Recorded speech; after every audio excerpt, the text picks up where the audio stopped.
The new year's here, and for many of us, it's a fresh start to tackle our finances, or at least we should. But setting financial goals can feel overwhelming, from saving to paying off debt to investing. We're breaking it all down with simple, actionable steps to set yourself up for success in 2025. Jason Matthews joining us again here on the 9 with Matthews Financial Insurance Solutions. So we appreciate you being here because you always have such great advice.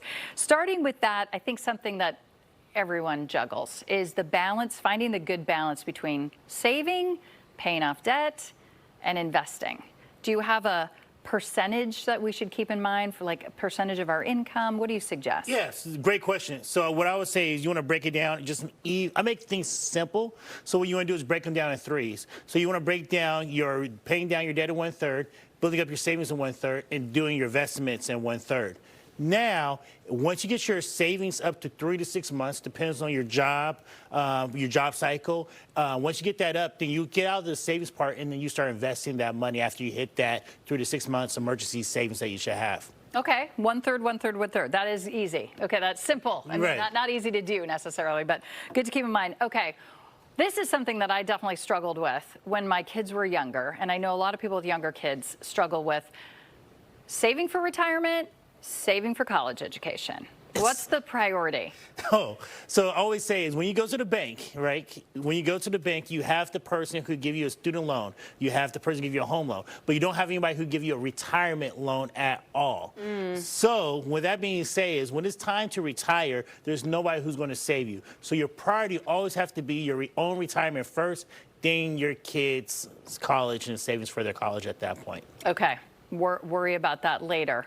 Yes. They might not necessarily take care of you later, your kids, right? Exactly. So, okay, what about advice for, the new year? A lot of us are, okay, I'm going to create a budget for myself. It's hard to create. It may be easy to create a budget, not necessarily easy to stick to it. What's your advice on that? I think it's very hard for people to do budgets. When we ask our clients to come into our office, we always tell them to fill out a budget sheet, and some people reluctantly, hard for them to do. They give me all the rest of their documents, but hard for them to do a budget. But I think in the beginning of the year, this is where we really should be doing a personal inventory for ourselves. We should be doing our budget. We should look at all our credit cards, look at how much debt we have, what the current interest rate is. We should look at all our retirement accounts and our savings, and really look at how do our current financial picture looks. And at that point, we can see what we could do to make those adjustments in our budget, even if it's a small change, but do something where we don't have to think about it anymore.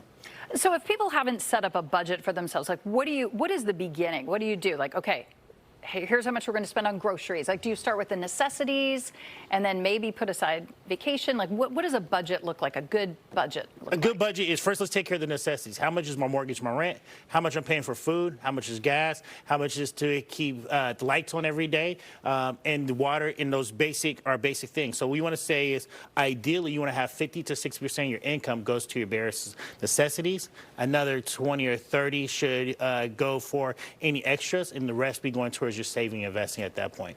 Okay, and you brought up a couple of points that kind of reminds me, this is a good time to review some of those things, maybe ways you can save on those necessities, right? Your PG&E bill, or go through those assessments, and then also credit cards, right? Look for a credit card that has a lower interest rate. Is it worth the time to switch those things over and go through those assessments to try to reduce those costs? Absolutely. So let's look at credit cards. So right now you see many credit cards are offering 25, 28, possibly 30%, while you have some credit card companies might do 18 months no interest for free transfer. So what you should do, go ahead and just fill out the application online, do that free transfer, and now you got 18 months of no interest. You're not adding all that interest, and now you have a game plan to say, hey, in 18 months I'm going to pay that down. Then now you're making your life easier. If you have your problem with your utilities where it might be too expensive, maybe call PG&E. Call your utilities company, see if there's any special programs you could be part of that could possibly lower your rate. Call everybody, because every dollar saved is less stress you put towards your savings and retirement. That's good advice, because they could say no, but you might as well try. Right? And it's worth playing that game to just keep transferring. Does it hurt your credit to transfer those balances, to continually do that to lower At interest first, it rates? might be, right? So when you first apply, it depends. So some credit cards might do a soft pull or a hard pull. Right. If it's a hard pull, at first it will. But if you get accepted, right, we're trying to pay off our credit. So in the short term, it might be. In the long term, we won't pay attention at 3 to 6 months. So if you're not planning on buying a new home, getting a new car or anything this year, I'll say, who cares? Let's work on paying down the debt, which is the more important thing than worrying so much about our credit score at that time. One more thing before we go. Are you seeing more? I was, a lot of people were fortunate in 2020. You could maybe take out an equity line. Are the banks? Are you seeing banks? Because certainly it's better to have an equity line, because you get to write off that interest as opposed to a credit card debt. Are you seeing more banks doing that now that interest rates are coming down a little bit? We're seeing more and more people do a lot more HELOC loans. You're seeing that more and more.